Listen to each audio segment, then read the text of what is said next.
My name is Pisant Balyozyan. And my name is Carla Abrahamian. We are happy to introduce you to the InnovatEd Talks, part of AGBU Germany's Education Stream initiative.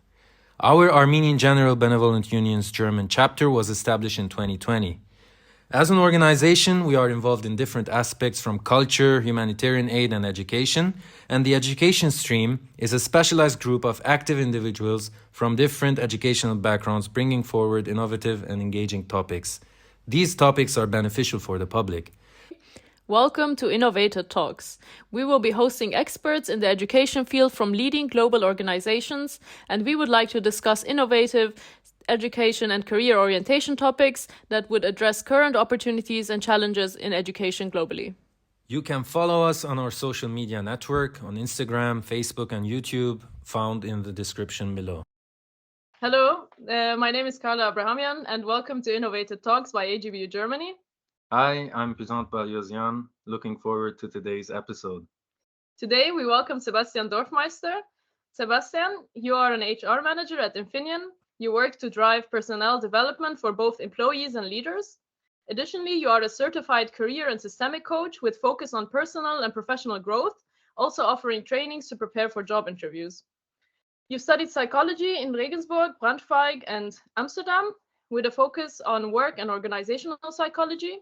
You have worked in consulting with focus on change management initiatives, as well as facilitations of training and workshops. Welcome to our talk. Tell us a bit about your work, day-to-day work. How do you start your day?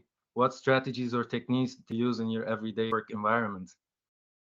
Yes, first of all, thank you very much for having me. Well, my day-to-day work, I think it's a bit difficult to explain because not every day is the same. So nowadays, with our hybrid work approach, I'm also allowed to work from home. So it really depends. When I'm in the office, I have lots of meetings because I still think that the best way of communicating and also collaborating with other people, with colleagues, is to have a face-to-face context. And this is the easiest way to do it in my work context. There I drive some initiatives around assessment and diagnostics, but I'm also responsible for topics around personal development, as well as trainings for soft skills, but also for HR topics. And every day is different, so that also makes it really exciting. And apart from that, I'm also doing my coaching stuff, which is also quite nice to have some sort of different approaches in my everyday life. So first of all, I would like to stress the difference between coaching and consulting. Consulting, as you might know, is giving advice to people. They are looking for advice from external sources because they have a challenge, they have a problem to overcome. And then you as a consultant, and that's what I did in my former work, you give them concrete advice what they should do next. So give them a next step approach.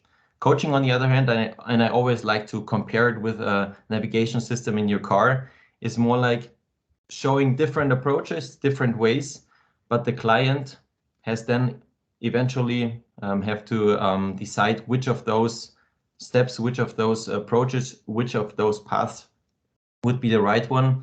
And the client initially has to decide, but eventually has to steer the car and also drive in the right direction. So when we talk about systemic coaching, I'm not only looking at the person itself, at the individual, but I look at the whole system around it, because I'm deeply convinced that problems and challenges in everyday life don't lie within the person itself, him or herself, but it is also something to do with the surroundings, with the environment. So what I do as a coach, I really try to analyze not only the person, but also the surroundings, and with that, give a more comprehensive view to the challenge that makes it then easier for a client to go in the right direction. So I also use many different types of questions, and this then helps the client to find the right solution, hopefully. And if the client is a person who has issues finding the right career choice, for example, how would it be? How would your advice go in which direction? So I think the most important part is the very first conversation that I have with this client, because this is where we get to know each other, where we also see, is it a match, so to speak? Because to be really honest, if we both see at the beginning that we cannot really connect with each other, then I always try to find a different coach for this person, because in that case, I think it's also different to open up, because coaching is a pretty sensitive topic. So in the end, it really makes sense to have the first meeting to get to know each other, but also for me as a coach to find out which of the approaches that I have in my toolbox, so to speak, are the right ones for this individual. And what I then do is I try to analyze the status quo. I try to find out what is the issue, what is the challenge at the moment. And I also really challenge the person's view. So if they come to me with the initial thought, I would like to find a new job, I don't say, well, this is now what we are going to discuss, but I also try to find out, do you really would like to find a new job, or is there another issue in the background that we have to solve first? So that's why a coaching makes sense for some people, because as you might know from your own experience, if you want to change a job and you ask your mother about her ideas, well, your mother might say, well, you've never been really satisfied with your job, so just go on and find a different job. But you as a coach, that is a completely new person, an external person, might find different approaches with the right questions. So that also makes coaching so powerful. Yeah, that's an effective way, I guess, to identify first if the individual really fits with your own also coaching methods. So for that, we are in the Career and Education Department of AGBU Germany. And what would be most interest for our young professionals and students who have just finished their degree is to how you can help them as a coach to basically craft a better CV and a cover letter, and how to prepare for a job interview. In your website, you identify the 3 peaks of the mountains. What would your advice be for these fresh graduates to stand out in the different steps of getting a job? So first of all, I think the symbolism with the mountains comes from because I'm really a mountain person, and I think the symbolism fits quite nicely with finding a new job, because it's a challenge, of course, but Yeah. as you approach the summit, it is also nice because you get a different view, you get different perspectives, and it's also a nice way up to the mountains. And I really try to spark this motivation in my coaching talks with those clients. And when it comes to helping them with crafting a CV or resume, first of all, of course, I'm experienced when it comes to analyzing CVs, because I've seen hundreds and thousands of CVs in the past so far. And then I also try to really find out, does the CV fit to the person? Because of course, on the one hand, it has to be a nice CV, but on the other hand, it has to also reflect the the individual view on the world. So when it comes to the CV, and I can also share some examples what I would do with this client. I would first of all, of course, try to keep it concise. So a CV should never extend 3 pages. Why? Because as you can imagine, HR professionals receive hundreds of CVs every day, and if they have a CV of 5 or 10 pages, they will never read it. So in that case, 3 pages maximum. Then second topic here, have a nice structure in there. Start with the newest or the latest achievements. So starting with your job experience, in that case with graduates, start with your latest degree in the university. So the person looking at the CV does initially know what that person's research background is. Then what is also really important, because even nowadays, HR professionals tend to print out CVs to make notes or something like that. So have a header and a footer. Why? Because on the one hand, in the header, you can put in your name. That makes it easier and also more rememberable for the HR person. So they read your name at every page. So at some point they will remember it. And on the other hand, for the footer, put in the page number. Because imagine an HR professional prints out the CV and there's a bunch of different papers on their desk, and I don't know, they open the window and everything falls to the floor. They are never able to collect it again. Then in Germany, and that might be a cliche, but I think in most of the cases it is true, really make sure that there are no typos. Ask a trusted colleague, ask a friend, family members to really read through the CV before sending it out. That is really important, because if you don't have, if you have typos in your CV, that might also be interpreted as this person is a bit chaotic, might not fit to the job description.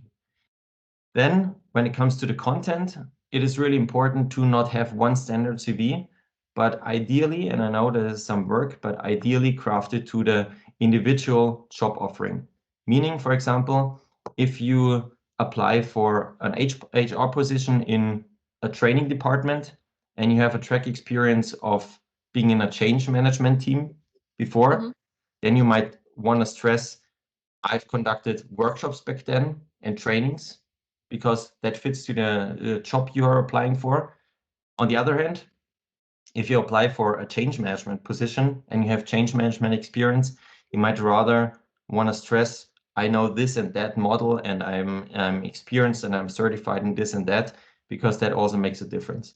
When it comes to language, please be realistic. So don't put in native French if you just have a smaller degree, because that is really important. If you are in there for a job interview, the HR professional might want to challenge you with French knowledge.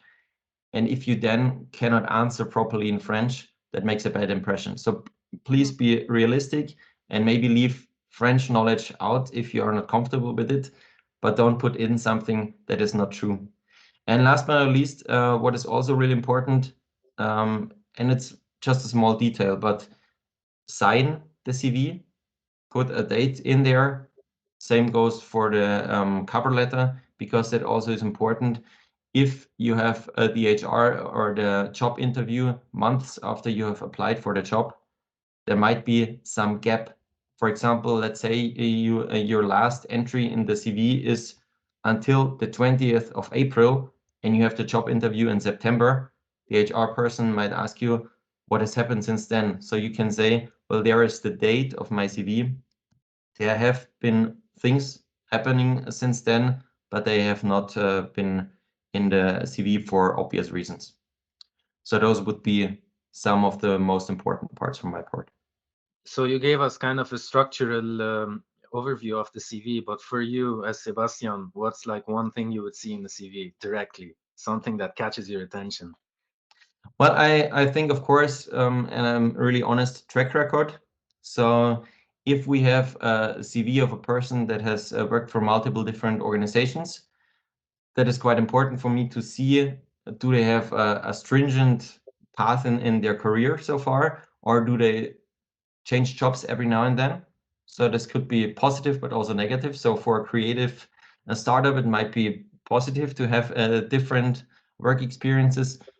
If you look for a steady candidate, that might be negative.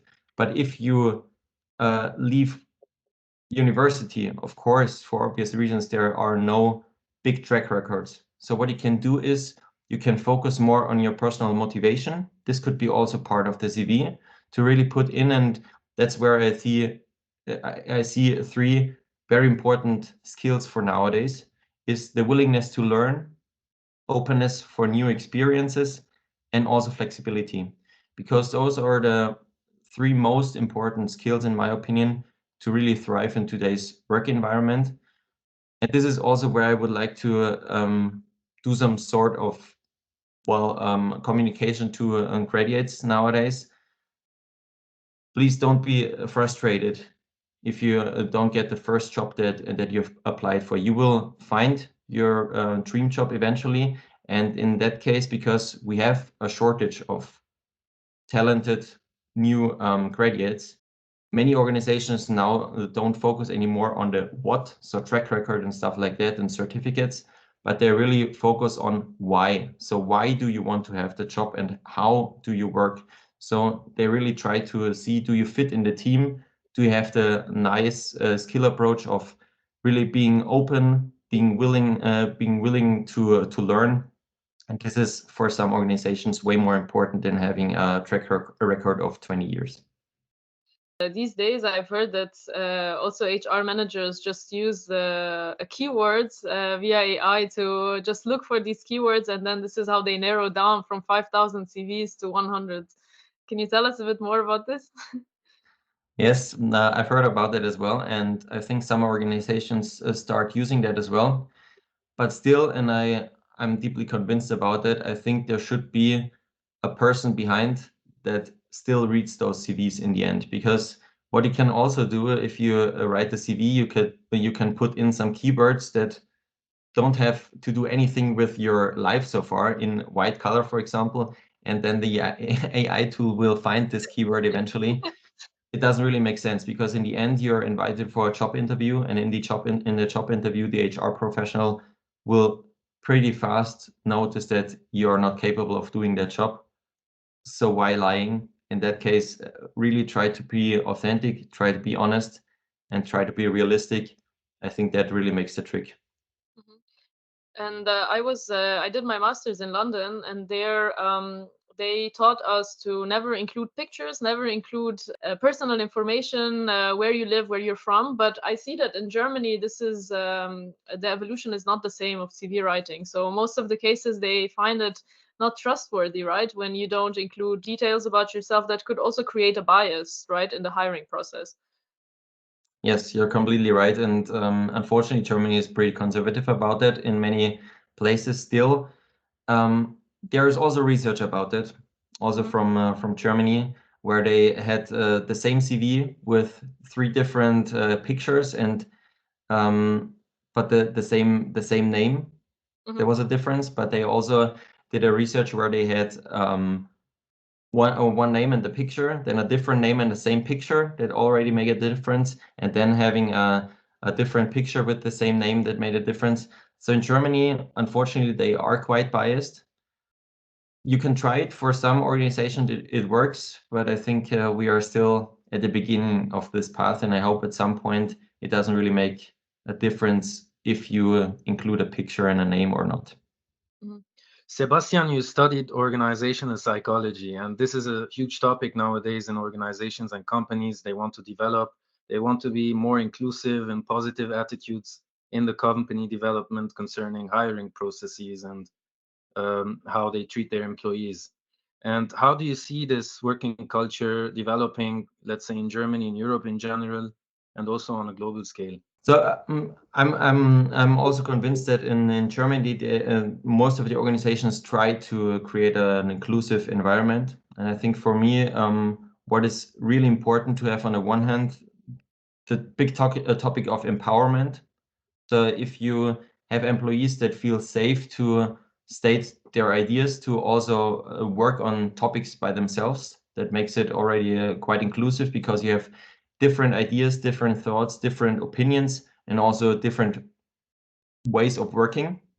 Then what is also really important is to have a sane failure culture. So in many organizations, what I realize is there are threats, there is a negative atmosphere, and to have really a failure culture in the way that failures are not mistakes that should be avoided, but failures are mistakes as an opportunity to learn. That makes a big difference because once more, employees feel more safe if they make a mistake, that they will not be punished, but they would rather use this as an opportunity to learn and to discuss for a next work package, for example. And then from the leader side, and this is also a big part in an inclusive, open, and comparable or a fair work environment, is really the openness for feedback and psychological safety in general. So you as a leader have to be an idol for your employees, and you have to be open for feedback, because otherwise, if you are not open for feedback, the employees might also not be open for feedback.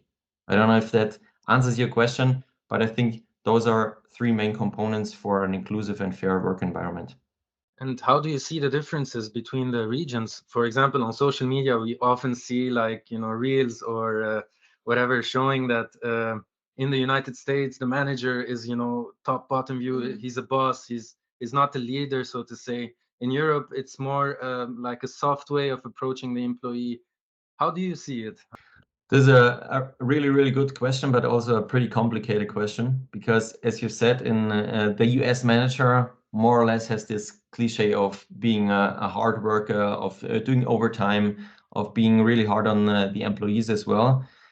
But I think we need to be a bit more realistic that there are differences, because you not only have the country culture, but you also have the organizational culture. And if we, for example, have a German organization that is working in the US, there might be a different culture of working together and a different atmosphere of working together than having an Asian organization in the US or a US organization in the US. So this makes a difference. And then I think it is also really important to see to which generation the leaders belong, because nowadays, because of the global mindset, we tend to work together all around the globe. And the younger leader generation, they really try to also develop some sort of global mindset. So they would try to be more easy on the employees, to have a more collaborative way of leading, maybe also developing a coaching leadership style. And this then would make a difference. But of course, I agree with you. In Asia, what we sometimes see is that the leader is way more stronger, way more a more strong personality, and the employees do not really dare to state a different opinion. Whereas in Germany, more and more, especially in the startup community, we try to have more flat hierarchies and to really have a collaborative way of working together. But as I've said, with the global community of organizations, it gets more and more diverse. So how would you say that in big companies that in Germany they are effectively evaluating the employee performance, and they provide feedback, and they set goals, for example, to improve performance? So how do they ensure that these organizations are providing these important cycles of feedback? So in big organizations, we normally have 1 or 2 performance appraisals every year, where we then look at the performance of employees. And coming back to your question, how they evaluate the performance of employees, there are different approaches. First of all, some organizations have competency models for different grades of or levels of experience in the organization, which makes it quite easy for leaders and managers to evaluate the performance of employees. But then, and I think this is way more important, employees in many organizations are allowed or able to create their own goals together with the manager. So they normally use this SMART rule. So specific goals, measurable goals, attractive goals, realistic goals, and terminable goals. And they do it at the beginning of a year, for example. They sit down with their manager. They think about what should I achieve in the next year. And then at the end of the year, latest, they will sit down and they will do some sort of rating. So normally there is a 4 to 6 point scale on which you are rated. And this, in some organizations at least, has a direct impact on promotion decisions or something like that. And when it comes to feedback, what we at least try in our organization is we try to create an open feedback culture with certain rules to have continuous feedback. So not only twice a year, but every now and then, to really make sure, not only from an employee's perspective, what can I improve, but also from a manager's perspective, how do the employees see myself as a leader? How can I improve to have a more collaborative get together and work together in the workplace? For example, there are sometimes like unpleasant situations where managers are in conflict with employees. So you, as an HR professional, you have to get involved at a certain stage, right? So how do you see this process going, and how do you get involved? Could you share your experience in this matter? So for really bad conflict, so to speak, we have 2 different ways of doing it. First, of course, we have the works council, but this is then really the last step. And then we have a social counseling as an independent or external source of talking through conflicts. They also have like how do you say, a study within conflict resolvement or also mediation. What I normally do when I sit down with those 2 parties, first of all, and this is really important, I would like to set ground rules. So please be authentic, but don't punish each other, and don't be aggressive. Then, of course, everything that happens in this room will stay in the room. And then I normally follow a 9-step approach. And if you want to, I can just shortly describe it. So I would start with, what is this conflict actually about? Is it a relationship conflict? Is it an interpersonal conflict? Is it an intergroup conflict? Then I would start to think about what could be a goal of this discussion, of this conflict. Then afterwards, I would think about what is the current situation. And this is normally where also the two parties come into play. So I will ask them, both of them, to share their perspective on the conflict. What is their view on the conflict, to get a better impression. Then I would think about possible solutions before then sitting down with the two and thinking about what are the pros and cons of those different solutions. Afterwards, I would think about which would be the most realistic solution and what are the consequences for the two parties. And when I have set this out, I would sit down with the two parties and would ask them, which of those solutions that I have on my table now would be the most realistic one? Which of those could you accept? Then they pick one, and this is also a great way of having a joint discussion between them. This might already resolve some of the conflicts.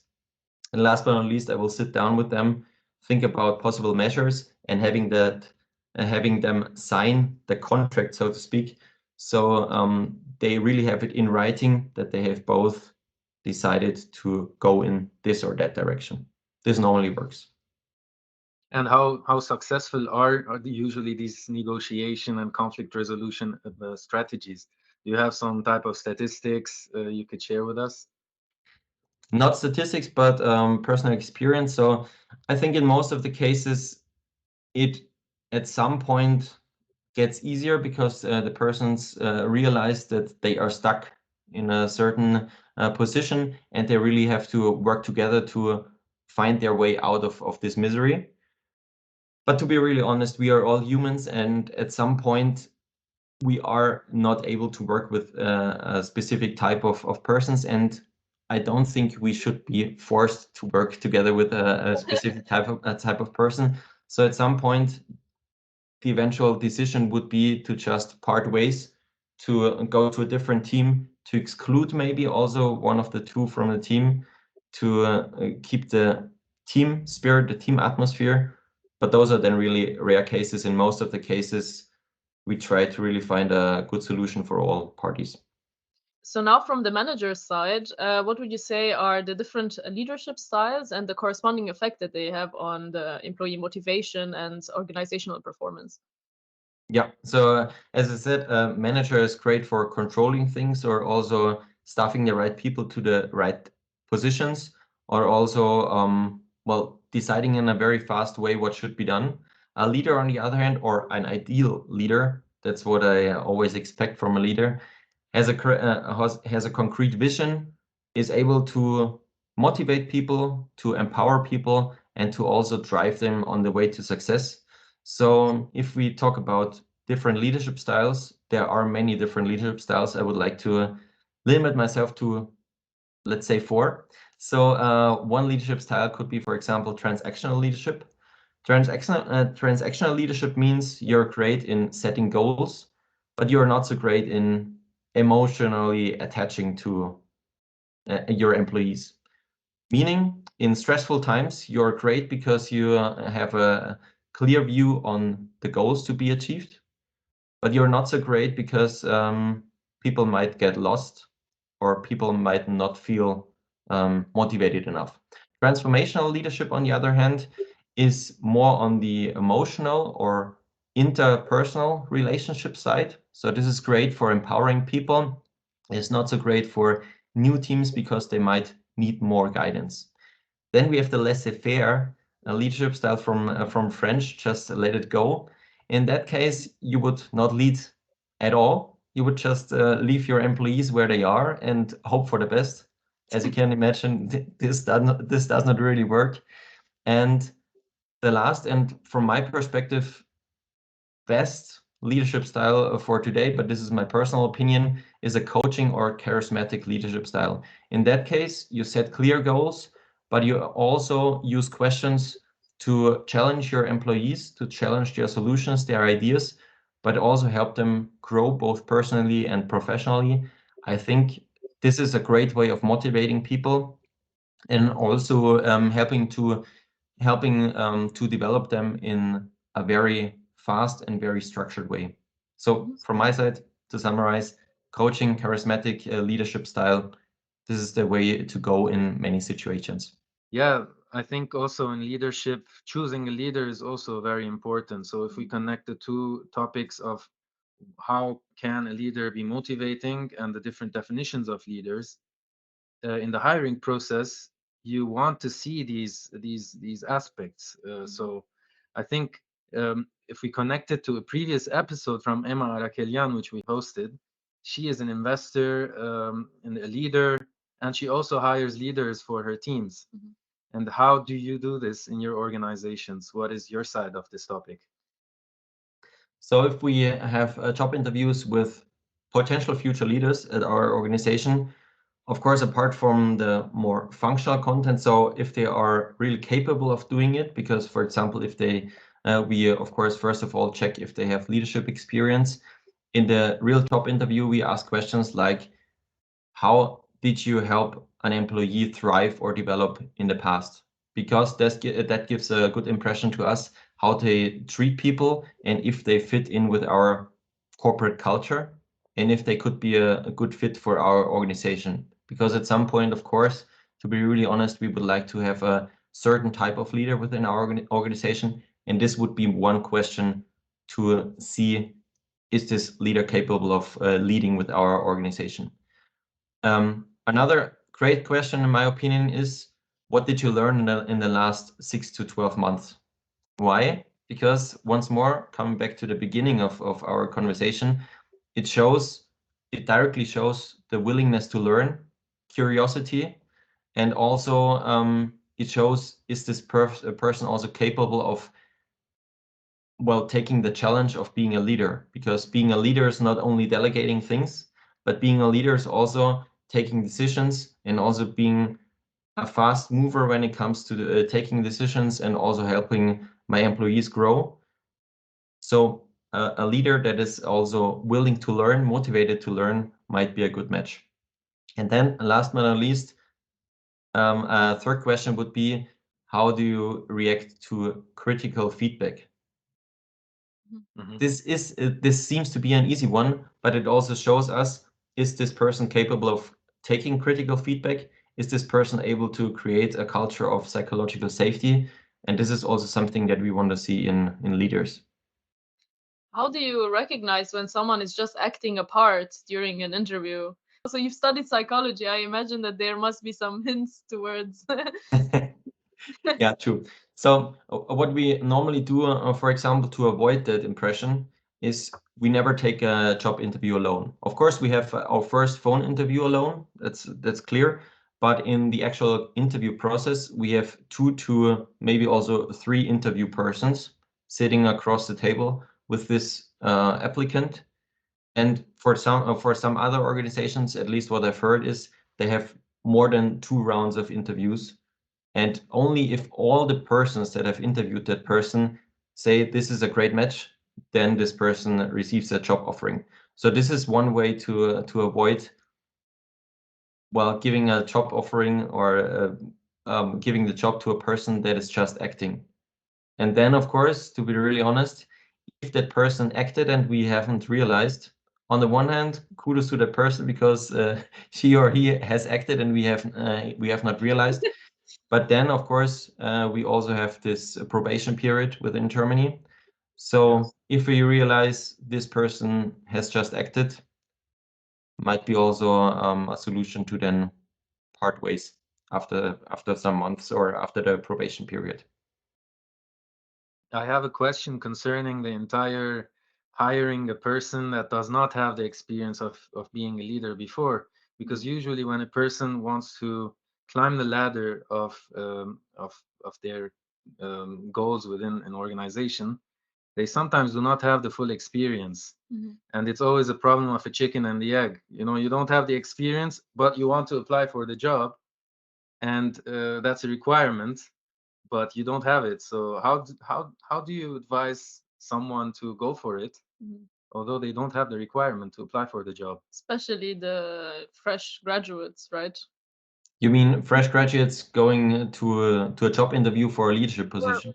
Or at a For different example. stage in the career. There are different ways of doing it. First of all, you don't have to lead people to go to a leadership position. You could, for example, start to, well, be responsible for an intern, for a working student, to have your first, well, should fix this your first meetings with that person to carve out a development plan. This might already give you a good impression. Is this really something for me? Because sometimes our impression or our expectation is we have to become a manager or a leader at some point in our career. Otherwise, the career is bullshit. That is bullshit, by the way, because there are also other careers without leading people. But this would be one way. A second way would be, and this is also what we have in our organization, to take a mentor. Mentor would be an experienced leader, an experienced person from whom you can learn from. And the third option would be to have job shadowing. So to shadow your own manager or another experienced manager for some weeks to see what do they do, how do they prepare on a daily basis, or also to be an assistant of a manager, because then you're directly put in into the day-to-day business of a manager, and that's where you can learn. But coming back to your question, if you want to apply for a leadership position, don't be frustrated if you don't have a leadership experience. Most of the times it might be difficult to get the job, but as I've said, there are other ways to the summit once more. Becoming a leader without leadership experience might be also quite challenging or even frustrating experience for yourself. And how much do you consider extracurricular leadership, let's say in other organizations, charity organizations, for example, like AGBU? Yeah. Do you, let's say, if you have a leader at this type of organization, which is not similar to Infineon or to any large company that hires technology experts, how much do you consider this leadership experience as one? Absolutely valuable. So really, really good. And please also, and this might be another tip for the CV, please put something like that in your CV. Extracurricular experiences, not only because of the content, because it also shows your willingness to learn and to be really interested and curious about other things outside of your day-to-day job. So this might be a good prerequisite for being at least in a smaller round of potential job applicants. Maybe we circle back actually to the cover letter. I'm interested to know what would be the best way to write it. So is it just expanding on the skill sets already in the CV, or is it describing your graduate degrees, for example, or how would you craft the cover letter? So first of all, the cover letter should never be a sheer summary of your CV, because as an HR person, if you read the CV and then you read the resume and it's the same as the CV, it's just a waste of time. So that's the first thing to notice. Then what I would do when writing a cover letter, I would look into the job offering, the job description, and see if there is a contact person in there. If there is a contact person in there, ideally also with a telephone number, I would call that person beforehand to ask some questions for both for two reasons. First, you actually get more clarity on the job offering itself, and second, this person might already remember your name when you send out your application, so that might be an advantage over other job applicants. Then when it comes to writing the resume, don't exceed 1 page of writing. Once more, HR persons are sometimes really busy and they don't have time to read all the cover letters, so they might focus on shorter ones.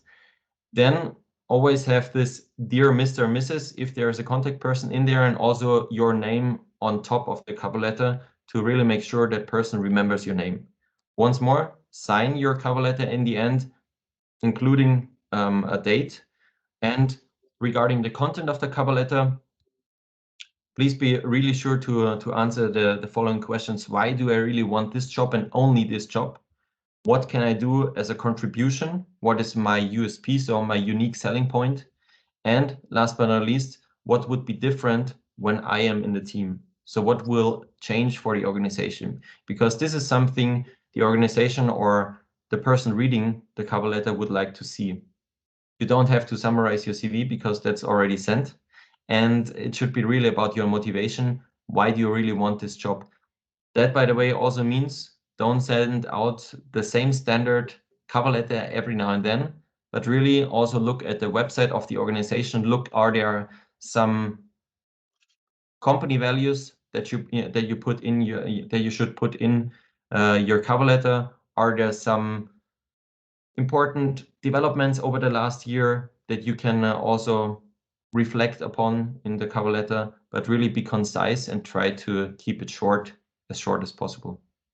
Sebastian, thank you very much. HR expert, coach. It was very interesting to talk to you today. Yeah, I think many of our audience, many of our members will be very happy to get in touch with you, to learn from you, and this episode was fun. Yeah, it was, I think, a lot of good tips for the both of us and for hopefully the members of the career and education program, and also whoever is watching us on YouTube. Thank you very much for having me.